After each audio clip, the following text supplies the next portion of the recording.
Hi, I'm Kitty and welcome back to my channel. Today I wanted to talk more about carbohydrates, why I think they're misunderstood, and the best carbs to consume. Fitness models, health gurus and the media have demonised carbohydrates, especially sugar. Pick up a copy of Women's Day and I'm sure you'll find an article from some fitness model or well-known celebrity talking about the diet that got them lean, and they all include cutting out carbs and sugar. For many years I gave up carbs and sugar. Except when I was falling off the wagon and having one of my epic binges. I was willing to give up this amazing metabolic powerhouse to achieve the body that I wanted. Drastically cutting sugar and carbs is not a healthy way to live. The right carbs are essential for a healthy metabolism, good energy, balanced moods, and an enjoyable and happy life. As you would have heard me talk about many times, if you want to lose weight, you need to eat in a calorie deficit. You don't need to cut sugar and carbs completely from your diet. So what are carbohydrates? Carbohydrates are one of the three main types of macronutrients, along with fats and protein. They serve as a primary source of energy for the body. Carbohydrates are made up of sugar molecules, which your body breaks down into glucose to use for energy. Simple carbohydrates are composed of just one or two sugar molecules.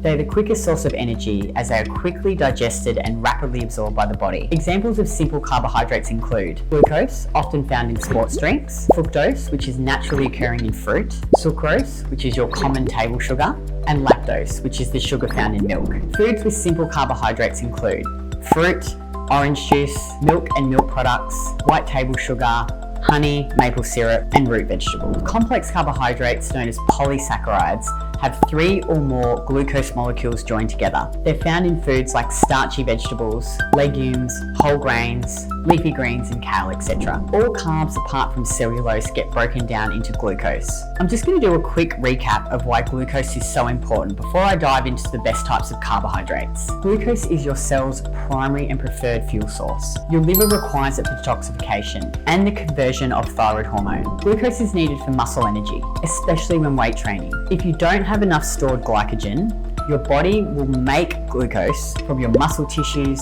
thymus and skin. Muscles at rest burn fat for fuel, so having more muscle mass means you will burn more fat at rest, and you need carbs for optimal thyroid function. So what carbs should you be including in your diet? So many women I speak to are so afraid of carbs, especially sugar, that they cut all fruit and simple carbohydrates from their diet. Things like fresh fruit, orange juice, good quality dairy, root vegetables, maple syrup and honey all contain vitamins and minerals. Potassium in particular acts like insulin and helps to push glucose into your cells, which decreases the effects of insulin and will help keep your blood sugar more stable. These foods are also devoid of anti-nutrients, trypsin inhibitors and phytates, which are found in grains, seeds and legumes. Phytates block the absorption of many minerals, including calcium. Trypsin inhibitors block the enzyme that breaks down protein. What about grains, beans and legumes? If you have gut issues, it can be beneficial to limit grains and cellulose-rich vegetables for a period of time. Focus on easy to digest foods that contain less fibre. When the gut is inflamed, these foods can make it worse, as fibre irritates the gut and can feed gut bacteria. If you don't have gut issues and you tolerate them well, soaking things like oats, grains, beans and legumes can make them much easier to digest, more nutritious and less irritating. Traditionally, grains were soaked for hours, if not days, before they were cooked. This time-honoured practice was more than just a culinary tradition. It was a health-promoting process, rooted in an intuitive understanding of nutrition. Grains are packed with nutrients, but they also contain phytic acid,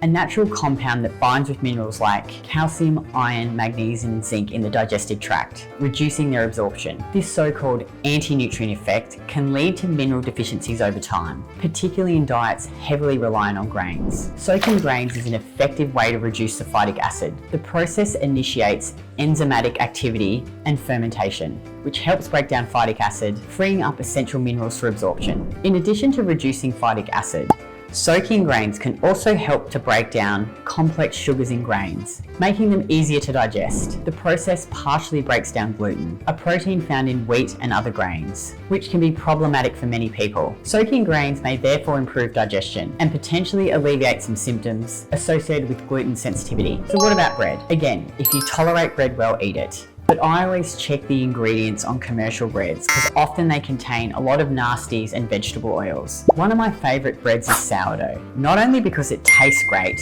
but also because the fermentation process that characterises sourdough reduces phytic acid. This means the nutrients found in bread are more easily absorbed by your body. When looking for sourdough, look for just flour, salt, water and starter culture. You can also make your own sourdough. I'll pop a tried and tested sourdough recipe below in the notes. It's one of our coaches, Margie, and it's absolutely incredible.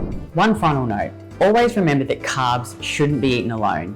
Always combine carbs with fat and protein to help balance blood sugar. Carbs increase blood sugar and protein decreases blood sugar. Some examples would be steak, potato and fruit, or cheese and fruit. If you've been eating low carb for a while, I'd recommend introducing carbs slowly and then gradually increasing them. Make sure you're tracking your food intake and increasing gradually, otherwise you may gain weight. And if this video has been helpful, please give it a like and comment below with what you found to be most helpful. And don't forget to subscribe to the channel as I'll be releasing brand new videos every single week. You can also head to our website www.newstrength.com.au and subscribe to my mailing list. I'll send you my 5 simple steps to getting started guide. This guide contains 5 super simple things that you can do today to support your body, health and hormonal goals.